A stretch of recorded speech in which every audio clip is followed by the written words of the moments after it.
Hello everyone, DK tutorial of mathematics में आपका बहुत बहुत स्वागत है। हम लोग डिफरेंशियल इक्वेशन को कंटिन्यू कर रहे हैं। आज डिफरेंशियल इक्वेशन में हम लोग सीखेंगे कि फॉर्मेशन ऑफ डिफरेंशियल इक्वेशन, मतलब यदि आपके पास कोई फैमिली ऑफ कर्व है, मतलब किसी कोई इक्वेशन दिया है जो फैमिली ऑफ इक्वेशन है, मतलब उसमें आर्बिट्री कांस्टेंट है। फैमिली ऑफ कर्व क्या होता है हम लोग डिस्कस करेंगे। तो सपोज आपके पास कोई फैमिली ऑफ कर्व है और आपको एक डिफरेंशियल इक्वेशन निकालना है, एक फॉर्मेशन करना है डिफरेंशियल इक्वेशन का, किससे? उस फैमिली ऑफ कर्व से। तो कैसे निकालते हैं उसको सीखेंगे। तो सबसे पहले सीखेंगे फैमिली ऑफ कर्व क्या होता है। तो देखो, a relation of the form f x y c equal to 0 where c is an arbitrary constant, मतलब ऐसा कोई इक्वेशन आए जिसमें कोई आर्बिट्री कांस्टेंट आ जाए। आर्बिट्री कांस्टेंट मतलब जो अपने से कुछ भी कांस्टेंट पुट कर सके, कुछ भी वैल्यू पुट करे, है ना, वो एक आर्बिट्री कांस्टेंट होता है, स्वेच्छ अचर। देखो, x square plus y square equal to a square where a is an arbitrary constant. तो ये देखोगे तो यह एक इक्वेशन है किसका? सर्कल का। और ऐसा सर्कल का इक्वेशन है जो जिसका सेंटर क्या है? 0,0। तो ए क्या है? ए आर्बिट्री कांस्टेंट है। तो किसी इक्वेशन में अगर आर्बिट्री कांस्टेंट आ जाए तो एक फैमिली को रिप्रेजेंट करता है। तो किस फैमिली को रिप्रेजेंट कर रहा है? यह सर्कल के फैमिली को रिप्रेजेंट कर रहा है, और वो सर्कल के फैमिली को रिप्रेजेंट कर रहा है जिसका सेंटर क्या है? 0,0। तो यह क्या है? एक फैमिली ऑफ इक्वेशन है सर्कल का जिसका सेंटर 0,0 है। अच्छा, इसको देखो, तो लिखा है Y square equal to 4ax, जहां ए क्या है? आर्बिट्री कांस्टेंट है। तो यहाँ भी देखो बोल रहा है कि ए आर्बिट्री कांस्टेंट है, इसका मतलब यह एक इक्वेशन है जो कि फैमिली है ना। किसका फैमिली है? पैराबोला का, है ना। वो सारे पैराबोला है इसके अंदर जो जिसका वर्टेक्स 0,0 है। जैसे देखो, ए यह है, फिर यह है, यही से पास होने वाला सारे पैराबोला है। तो देखो फैमिली बन रहा है। किसका फैमिली बन रहा है? पैराबोला का एक फैमिली है जिसका वर्टेक्स क्या है? 0,0 है। इसको देखोगे तो x square upon a square y square upon b square equal to 1 है, जहां ए और बी क्या है? आर्बिट्री कांस्टेंट है। इसका मतलब यह किसको रिप्रेजेंट करेगा? एक फैमिली ऑफ कर्व को रिप्रेजेंट करेगा। पहली बात तो एक इक्वेशन है और किसी फैमिली का इक्वेशन है, किसी फैमिली ऑफ कर्व का इक्वेशन है। तो इसका नाम है इलिप्स, है ना, दीर्घवृत्त। यह एक इलिप्स का फैमिली ऑफ कर्व है। अच्छा, y equal to a cos x plus b sine x, इस एग्जांपल को देखो तो a और b क्या है? Arbitrary constant. इसका मतलब यह हुआ कि यह एक इक्वेशन है किसी फैमिली ऑफ कर्व का। इसको देखोगे तो y equal to a e के power x plus b e के पावर माइनस एक्स, इसमें भी a और b क्या है? आर्बिट्री कांस्टेंट है। मतलब a और b के स्थान पे कुछ भी वैल्यू आप पुट करते जाओ, आपको तरह तरह के इक्वेशन मिलते जाएंगे। ठीक है, यह भी एक रिप्रेजेंट कर रहा है equation of family of curve, मतलब किसी फैमिली ऑफ कर्व का यह एक इक्वेशन को रिप्रेजेंट कर रहा है। तो कुल मिला के किसी इक्वेशन को हम बोलेंगे कि किसी फैमिली ऑफ कर्व का यह इक्वेशन है यदि उस इक्वेशन में क्या आ जाए? Arbitrary constant. तो किसी इक्वेशन में यदि आर्बिट्री कांस्टेंट आता है तो उस इक्वेशन का नाम family of curve of equation. ठीक है, चलो अब हम लोग करते हैं formation of differential equation.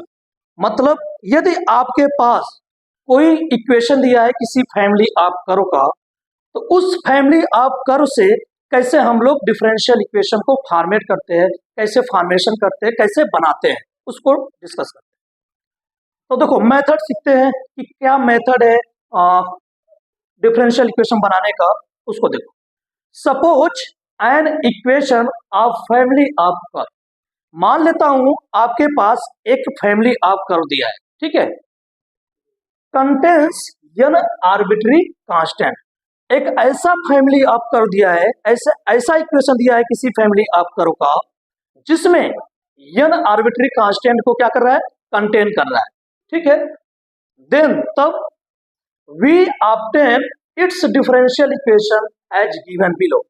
Then हम लोग क्या कर सकते हैं, जो ये मेथड दिए गए हैं, जो ये स्टेप दिए गए हैं नीचे, इस स्टेप से हम लोग डिफरेंशियल इक्वेशन को फॉर्मेशन कर सकते हैं। तो स्टेप फर्स्ट क्या करना है आपको, ध्यान सुनना। सपोज आपको कोई फैमिली आप कर्व दिया है, कोई इक्वेशन दिया है किसी फैमिली आप कर्व का, तो आपको सबसे पहले क्या करना है, मान लेता हूं उसमें n आर्बिट्री कांस्टेंट है, ठीक है। तो आपको सिंपली करना है, जितनी बार आर्बिट्री कांस्टेंट हो, जितना आर्बिट्री कांस्टेंट हो किसी फैमिली आप कर्व में, उतनी बार आप डिफरेंशिएट कर दो, उतनी टाइम्स डिफरेंशिएट कर दो, ठीक है। जैसे आप इसमें देखो, इसमें कितने आर्बिट्री कांस्टेंट है, a और b, दो आर्बिट्री कांस्टेंट है, तो आप कितनी बार डिफरेंशिएट कर दो, dy/dx d2i/dx², मतलब दो बार इसको डिफरेंशिएट कर दो, ठीक है। तो इसमें देखो दो बार आर्बिट्री कांस्टेंट है, तो दो बार डिफरेंशिएट कर दो, इसमें भी दो बार है, इसमें देखो एक बार है ना, इसमें एक बार मात्र डिफरेंशिएट करना होगा, ठीक है। तो किसी फैमिली आप कर्व में जितने आर्बिट्री कांस्टेंट होंगे उतनी बार उसको डिफरेंशिएट कर दिया करो। तो स्टेप फर्स्ट क्या करा है, differentiate the equation of the given family of curve, जो दिया गया है फैमिली ऑफ कर्व जिसमें n आर्बिट्री कांस्टेंट है, उसको डिफरेंशिएट कर देंगे कितने टाइम्स, n टाइम्स, ठीक है। जैसे ही n टाइम्स डिफरेंशिएट करेंगे तो हमारे पास n+1 इक्वेशन मिलेगा, ठीक है। एक तो n बार डिफरेंशिएट करेंगे तो n इक्वेशन हो जाएंगे, और एक y इक्वल टू जो दिया होगा y इक्वल टू a, है ना, जैसे इस टाइप दिया रहेगा, एक इक्वेशन o, तो n+1। तो n आर्बिट्री कांस्टेंट होगा तो n टाइम्स डिफरेंशिएट करेंगे तो मुझे n+1 टाइम्स क्या मिल जाएगा, इक्वेशन मिल जाएगा, ठीक है। अब क्या करेंगे, एलिमिनेट n आर्बिट्री कांस्टेंट, जो आर्बिट्री कांस्टेंट होंगे n आर्बिट्री कांस्टेंट उस इक्वेशन में, उसको क्या करेंगे, एलिमिनेट करेंगे, किसके हेल्प से, n+1 इक्वेशन, जो n+1 इक्वेशन दिए गए हैं जो मिलेंगे आपको, उसी के हेल्प से जितने n आर्बिट्री कांस्टेंट होंगे ना, उसको क्या कर देंगे, एलिमिनेट कर देंगे। Then this gives us the required differential equation, तो हमको मिल जाएगा जो मेरा डिफरेंशियल इक्वेशन की रिक्वायर्ड होगी, ठीक है। तो कुल मिला के ये कहना है कि यदि आपके पास कोई फैमिली ऑफ कर्व है जिसमें n आर्बिट्री कांस्टेंट है, ठीक है, तो आप क्या किया करो, जितना आर्बिट्री कांस्टेंट रहा करे उतनी बार डिफरेंशिएट कर दिया करो, और उन्हीं के हेल्प से जो आर्बिट्री कांस्टेंट है उसी को एलिमिनेट कर दिया करो, तो जो मिलेगा वो मेरा रिक्वायर्ड डिफरेंशियल इक्वेशन होगा। अच्छा, नोट पॉइंट है, यदि किसी फैमिली ऑफ कर्व में जिससे आप डिफरेंशियल इक्वेशन निकालना चाहते हो, यदि उसमें n आर्बिट्री कांस्टेंट है तो n ऑर्डर का डिफरेंशियल इक्वेशन मिलेगा। जितना फैमिली ऑफ कर्व में जितना फैमिली ऑफ कर्व में आर्बिट्री कांस्टेंट होता है उतने ऑर्डर का डिफरेंशियल इक्वेशन मिलता है। नोट पॉइंट है, यदि n ऑर्डर का डिफरेंशियल इक्वेशन है, देखो यदि n ऑर्डर का डिफरेंशियल इक्वेशन है तो अगर आप सॉल्यूशन करोगे तो जो फैमिली मिलेगी वो उसमें n आर्बिट्री कांस्टेंट होगा, और यदि n आर्बिट्री कांस्टेंट का कोई फंक्शन है, कोई इक्वेशन है, उससे जो डिफरेंशियल इक्वेशन मिलेगा वो n ऑर्डर का मिलेगा, ठीक है। तो एक क्वेश्चन है, इससे हम आप लोग सीखते हैं कि कैसे फॉर्मेशन करते हैं डिफरेंशियल इक्वेशन। देखो लिखा है example, find the differential equation of the family of curve y equal to mx। तो यह क्या है, एक स्ट्रेट लाइन है, वो स्ट्रेट लाइन है जो कहां से पास हो रहा है, ओरिजिन से पास हो रहा है ना। एक फैमिली है किसका, स्ट्रेट लाइन का, जो ओरिजिन से पास होने वाले सारे इक्वेशन है। जैसे देखो ये है, यहां से ओरिजिन से पास होने वाले जितने भी इक्वेशन है, ये सारे इक्वेशन ए, ठीक है, ये सारे इक्वेशन जो है वो क्या है, ए y equal to mx, m equal to 1 डालोगे तो y इक्वल टू x मिलेगा, m इक्वल टू 2 डालोगे तो y इक्वल टू 2x मिलेगा, है ना, m इक्वल टू 3 डालोगे तो y इक्वल टू 3x मिलेगा। तो बहुत सारे लाइंस इसके अंदर आ जाएंगे। तो ये एक फैमिली है, किसका फैमिली है, स्ट्रेट लाइन का। तो क्वेश्चन बोल रहा है, क्वेश्चन करते हैं, देखो इसको,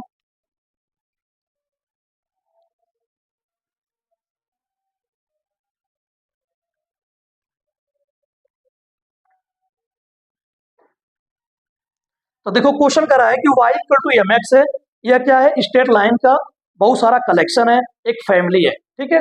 इसमें देखोगे कह रहा कि where m is an arbitrary constant, इसमें मात्र एक ही आर्बिट्री कांस्टेंट है, और कौन है, m है। तो जितने आर्बिट्री कांस्टेंट होंगे उतनी बार हम लोग क्या करेंगे, डिफरेंशिएशन करेंगे, ठीक है। चलो इसको सॉल्यूशन देखते हैं। तो given that given that equation of family of curve y equal to mx, equation number first, इसको मान लेना है, एक इक्वेशन हमारा बन गया। अच्छा, अब क्या करना है इसमें, यह ना, चूंकि since only one arbitrary constant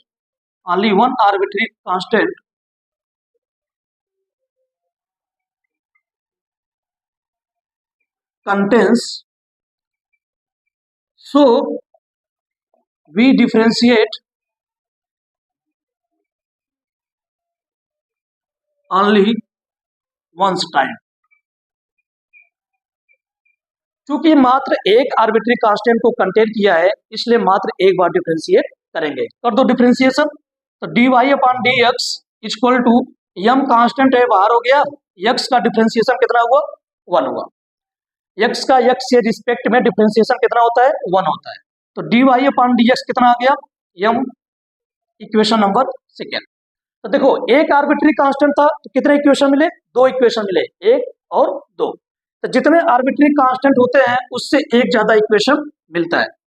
अब क्या करेंगे, हमको यम को क्या करना है, एलिमिनेट करना है। तो इन्हीं के समीकरण के हेल्प से, इन्हीं इक्वेशन के हेल्प से हम लोग क्या करेंगे, यम को एलिमिनेट करेंगे। तो from equation first and second, तो देखो कितना आ जाएगा, जो यम की वैल्यू आई है ना dy अपॉन dx, इसको इक्वेशन फर्स्ट में रख दो। तो y equal to dy upon dx into x। ठीक है, मैंने क्या किया, जो ये इक्वेशन सेकेंड है यम की वैल्यू, उसको इक्वेशन फर्स्ट में उठा के रख दिया। ठीक है, तो कितना आ गया, y equal to x dy upon dx। ये मेरा आंसर हो गया। इसको और अच्छे से लिखना चाहते हो तो इसे लिख सकते हो, x dy upon dx minus y equal to 0। मेरा ये रिक्वायर्ड डिफरेंशियल इक्वेशन है। ठीक है, this is required differential equation. ठीक है, तो जितना आर्बिट्री कांस्टेंट रहे उतनी बार डिफरेंशिएट कर दिया करो, और उन्हीं के हेल्प से जो आर्बिट्री कांस्टेंट रहे उसी को एलिमिनेट कर दिया करो, तो जो मिलेगा वो मेरा रिक्वायर्ड डिफरेंशियल इक्वेशन। ठीक है, और बहुत सारे एग्जाम्पल करेंगे, तो नेक्स्ट वीडियो में, आज यहीं तक करते हैं, नेक्स्ट वीडियो में बहुत सारे एग्जाम्पल को डिस्कस करेंगे। Thank you.